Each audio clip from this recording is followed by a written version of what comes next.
Hey everyone, it's me Hamza and you are watching H T reacts. Welcome back to the channel. Buddies, कैसे हैं आप? सब ठीक ठाक हैं? उम्मीद करता हूँ मज़े में होंगे, खैर खैरियत से होंगे। और आज हम आपके लिए लेकर आए हैं the smartest man in Pakistan by Indian media latest. तो मुझे ये टाइटल पढ़ के थोड़ा तो हो रहा है कि पता नहीं ये सरकास्टिक है या पता नहीं वाकई सच है, लेकिन वीडियो देखने के बाद होगा।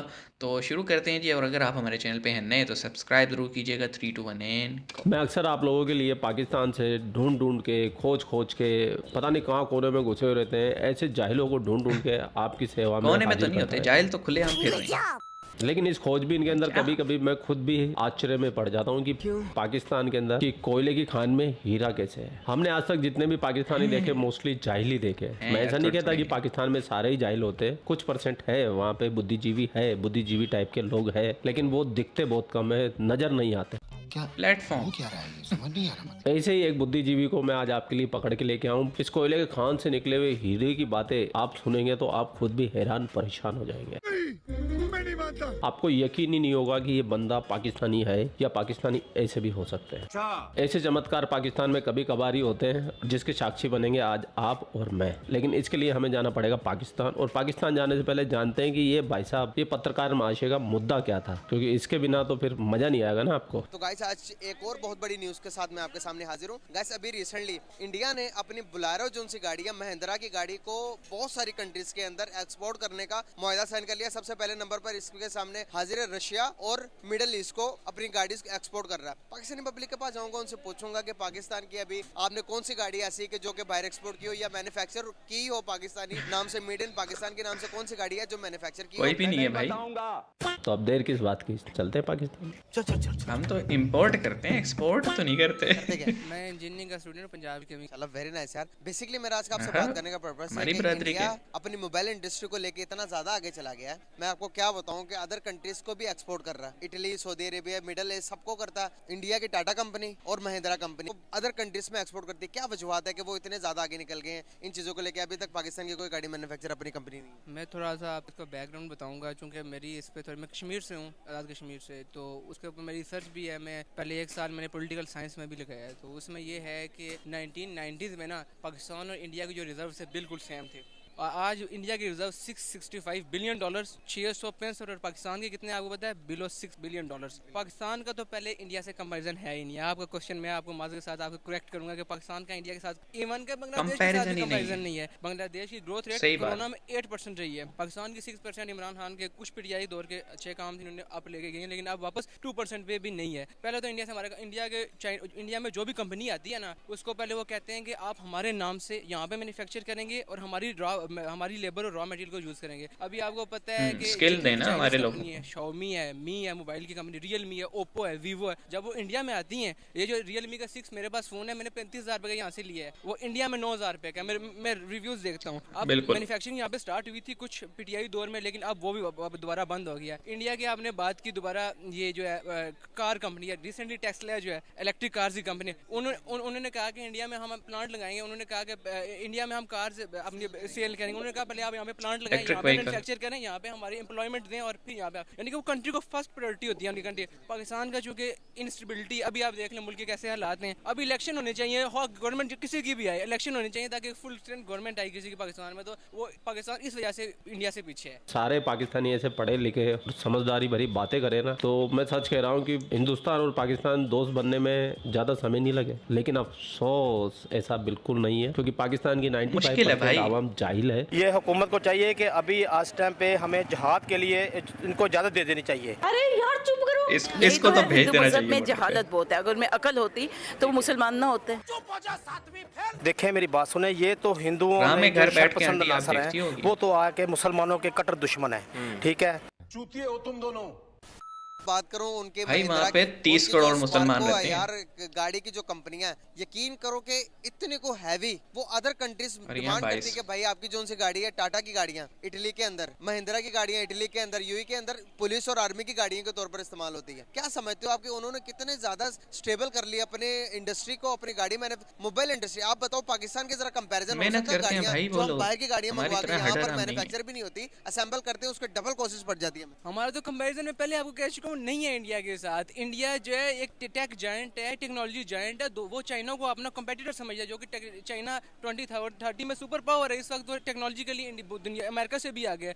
मैं फोर्ब्स की रिपोर्ट पढ़ रहा था, मूडीज की, बल्कि एक आर्टिकल था 2050 तक ना जो इंडिया है वो दुनिया की तीसरी बड़ी इकोनॉमी होगी। उसने यूके को सरपास किया, 5th लार्जेस्ट इकोनॉमी 2027 तक, जो भी रीसेंट स्टैट्स हैं। उनके टेक्सटाइल पूरी दुनिया में जानी मानी जाती है, उनका नाम चलता है। अब राइस पाकिस्तान के इंडिया के नाम से बिकते हैं, पूरी दुनिया में एक्सपोर्ट होते हैं, नाम है ना। तो इस तरह के बाकी चीज़ों में भी इसी तरह का सिनेरियो है। और अगर मैं बताऊं आपको तो ये जो से हमारे मिडिल ईस्ट कंट्रीज है, ये तो कहती है कि भाई इंडिया अगर कहता है कि मैं चावल नहीं दे रहा अपने, तो वो पाँव पकड़ने पे आ जाती है, भाई आपके राइस हमें बहुत जरूरत है, आप दो। देखिए ना, इस किस्म की नीड्स पैदा की हुई है। अगर नीड्स पैदा करने के बाद आप किसी कंट्री से कोई डिमांड करते हो तो आपकी वो डिमांड भी पूरी होती है।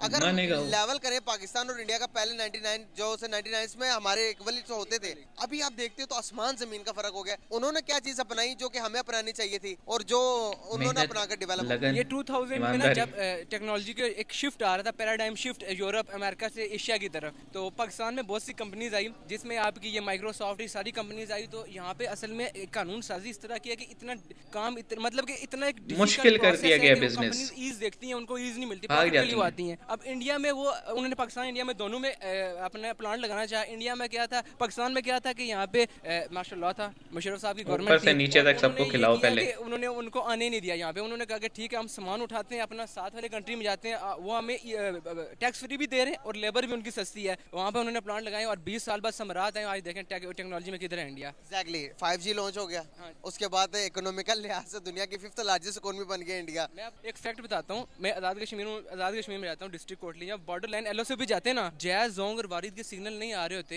एयरटेल 4G के सिग्नल हमें आ रहे होते हैं इंडियन ऑक्युपाइड कश्मीर से, बॉर्डर एरिया पे। भाई जब इंडिया के बारे में इतना जानता है, इतनी इन्फॉर्मेशन है, इतना नॉलेज है और इतने अच्छे तरीके से आप अपनी अभिव्यक्ति कर रहे हो, तो फिर ये गलती कैसे कर दी मेरे भाई? इंडिया ऑक्युपाइड कश्मीर 1947 से पहले तो पाकिस्तान भी इंडिया का था, तो कश्मीर पाकिस्तान का कैसे हो गया और इंडिया ने कैसे ऑक्युपाइड कर लिया? हमला जिन्ना ने किया था, ना कि नेहरू ने किया था।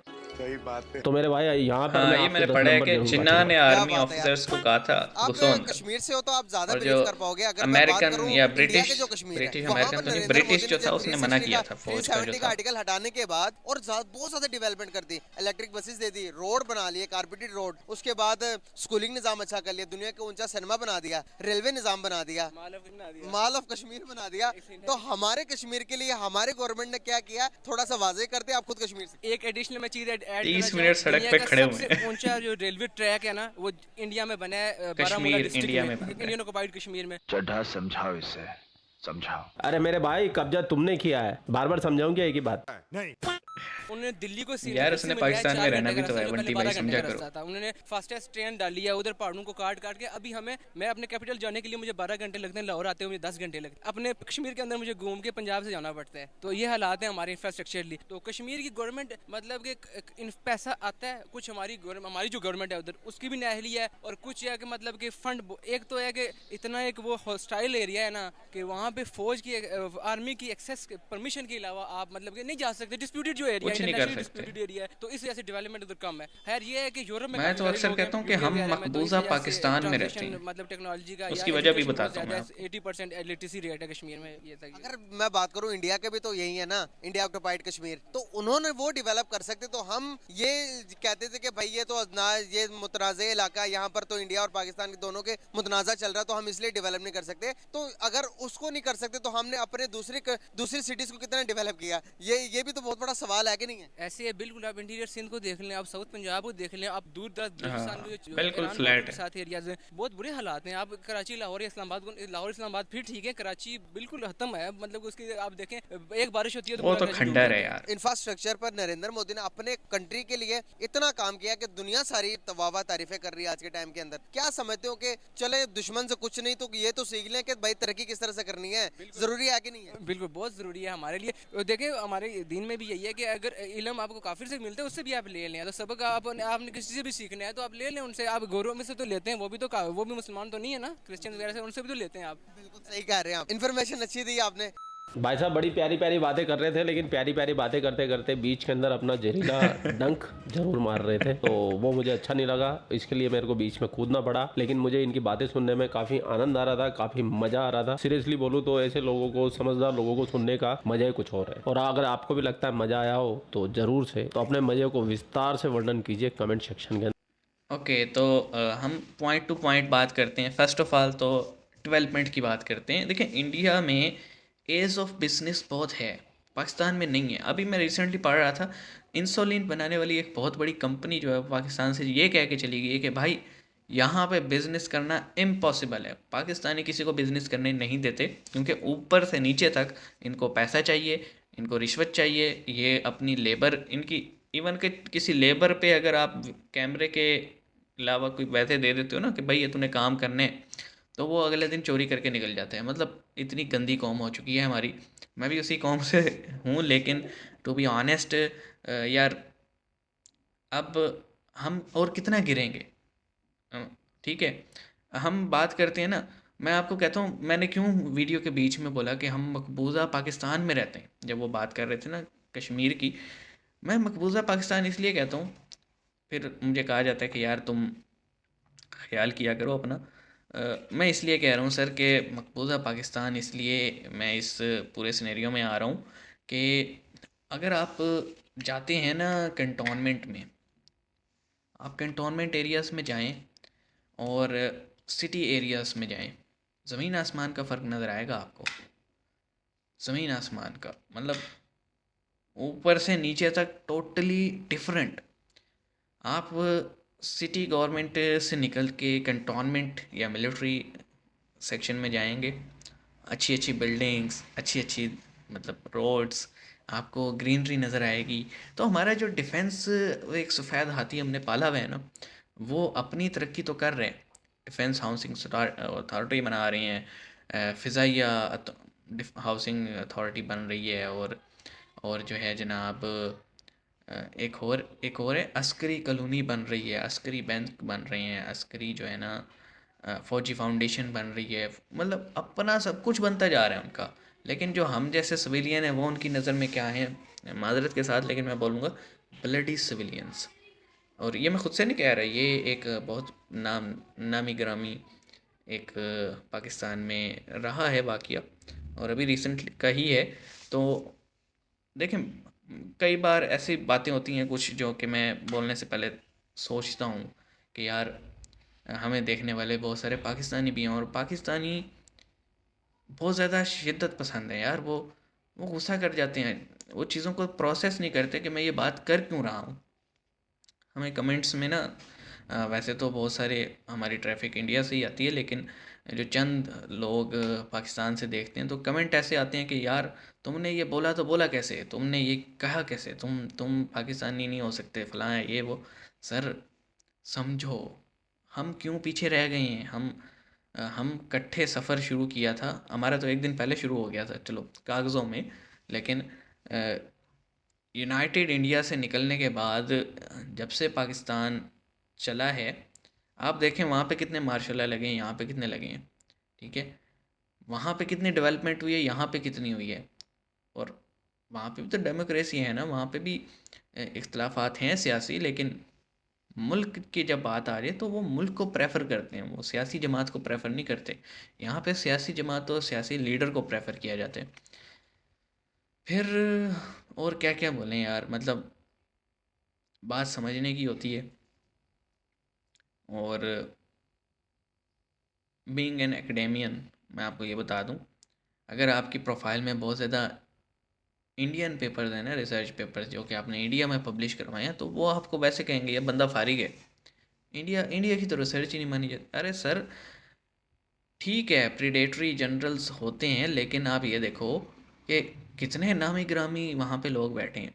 मतलब मैं अभी फ़िल्म देख रहा था, वैसे तो मुझे पता है मंगलयान और चंद्रयान जो है, आपको पता है मतलब वो चांद और मरीख तक पहुँच गए हैं, मार्स तक पहुँच गए हैं, और हम अपनी सैटेलाइट ख़ुद से नहीं पहुँचा सकते, तो कहाँ कंपैरिजन करेंगे। हाँ, ईमान की ताकत होगी आप सब में जितने पाकिस्तानी हैं, ईमान की ताकत से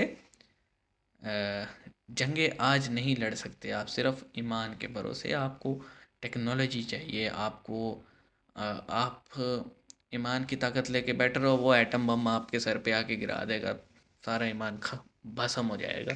तो तो मैं कह रहा हूँ ना कि ठीक है, रिलीजियस होना अच्छी बात है, मैं खुद भी हूँ, हम 5 टाइम नमाज भी पढ़ते हैं, हम जितने हमारे फ़राइज़ हैं कोशिश करते हैं पूरा करें, लेकिन हम साथ साथ ये भी कहते हैं कि दुनिया पे भी तवज्जो दो, चीज़ों को सीखो, डेवलपमेंट करो, फ्रीडम ऑफ एक्सप्रेशन दो, औरतों को उनके राइट्स दो, बच्चों को उनके राइट्स दो, यूथ को उनका राइट दो, तभी पाकिस्तान आगे जाएगा। अदरवाइज़ अभी भी हम रिवर्स ट्रैक पे जा रहे हैं और 10 साल में मज़ीद रिवर्स हो जाएंगे अगर हम ना संभले। तो मिलते हैं नेक्स्ट वीडियो में।